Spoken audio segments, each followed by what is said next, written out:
नमस्कार, मैं हूं आपके साथ शिप्रा झा और आप देख रहे हैं न्यूज़ 18 बिहार झारखंड का डिजिटल प्लेटफॉर्म। पहले मुस्लिम मेयर बनकर जोहरान ममदानी ने अमेरिका की राजधानी में भूचाल मचा दिया है। ये ऐसे मेयर कैंडिडेट थे जिसके सत्ता में आने के ख्याल से ही ट्रंप को घबराहट शुरू हो गई थी। उन्होंने ऐलान कर दिया था कि ममदानी अपने इलेक्शन कैंपेन के दौरान बार बार मुस्लिम कार्ड खेलते दिखाई दिए। उन्होंने मुस्लिम महिलाओं के लिए हिजाब को तक मुद्दा बना दिया था। ऐसे में सवाल उठता है कि न्यूयॉर्क में आखिर कितने मुसलमान रहते हैं जो जोहरान ममदानी की जीत इतनी तगड़ी हो गई। देखिए, न्यूयॉर्क सिटी की बात करें तो यहाँ पर भले ही धार्मिक और सांस्कृतिक विविधता है, लेकिन बहुसंख्यक अभी भी ईसाई ही हैं, मतलब क्रिश्चियन ही हैं। मीडिया रिपोर्ट्स के मुताबिक यहाँ पर करीब 27% कैथलिक हैं, 11% यहूदी समुदाय है और 25% लोग किसी धर्म से नहीं जुड़े हैं।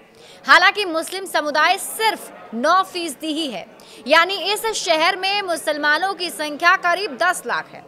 और आपको बता दें कि अमेरिका में धर्म के मुताबिक जनसंख्या का कोई आधिकारिक डेटा नहीं है। मुसलमानों की संख्या का data American Islamic relation council यानी CAIR के मुताबिक लिया गया है और बताया जा रहा है कि ममदानी को सबसे ज्यादा डेमोक्रेटिक पार्टी का चेहरा होने की वजह से वोट मिला है। शहर में मुस्लिम आबादी अल्पसंख्यक है, लेकिन न्यूयॉर्क डेमोक्रेटिक पार्टी का गढ़ है और इसके साथ ही रिपोर्ट ये बताते हैं कि करीब 75% वोटर्स डेमोक्रेटिक पार्टी के सपोर्टर हैं, जबकि मतदाताओं की सिर्फ 20 से 25% की आबादी रिपब्लिकन की हमदर्द है।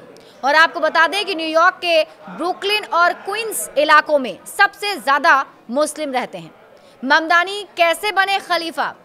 देखिए, ममदानी अपने चुनावी कैंपेन में बार बार अमेरिका में मुस्लिमों के साथ होने वाले अत्याचारों का मुद्दा उठाकर मुसलमानों के खलीफा बनकर सामने आए हैं। 2021 के मेयर चुनाव में मुस्लिम वोटर्स ने ज्यादा हिस्सा नहीं लिया था, तब सिर्फ 12% मुस्लिमों ने ही मतदान किया था। हालांकि 2025 के चुनाव में वोटिंग का प्रतिशत 60% से ज्यादा बढ़ गया है। अब आप ये जानिए कि जीत की वजह क्या है, क्योंकि न्यूयॉर्क जैसे शहर में एक मुस्लिम व्यक्ति जाता है और परचम लहरा देता है। देखिए, जोहरान ने वर्किंग क्लास को टारगेट किया। उन्होंने प्रवासियों की मुश्किलों को समझा और उसके लिए संवेदनाएं दिखाई। वही नहीं, उन्होंने इसे अपने फेवर में करने के लिए कई फ्री स्कीमें लॉन्च करने के लिए कई वादे लोगों से किए। मुस्लिम कार्ड से जोहरान ने मुसलमान वोटर्स को तो टारगेट किया, लेकिन महंगाई, जमीन रहने के लिए घर जैसी जमीनी ज़रूरतें समझकर उन्होंने न्यूयॉर्क के बाकी वोटर्स को भी अपने फेवर में कर लिया।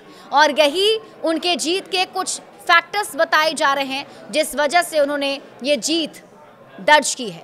और ये जीत कोई आम जीत नहीं है, ये जीत बड़ी इसलिए है क्योंकि वहाँ पर कई बड़ी ताकतें, खुद राष्ट्रपति डोनाल्ड ट्रंप नहीं चाहते थे कि ये जीत कर आए, लेकिन फिर भी उन्होंने जीत वहाँ दर्ज की है। हालांकि देखना ये भी दिलचस्प होगा कि जो बड़े वादे किए गए हैं, जो वादों को समझा गया है ममदानी की तरफ से, वो किस हद तक वो पूरा कर पाते हैं। बड़े अपडेट्स के लिए आप जुड़े रहिए न्यूज़ 18 बिहार झारखंड के साथ।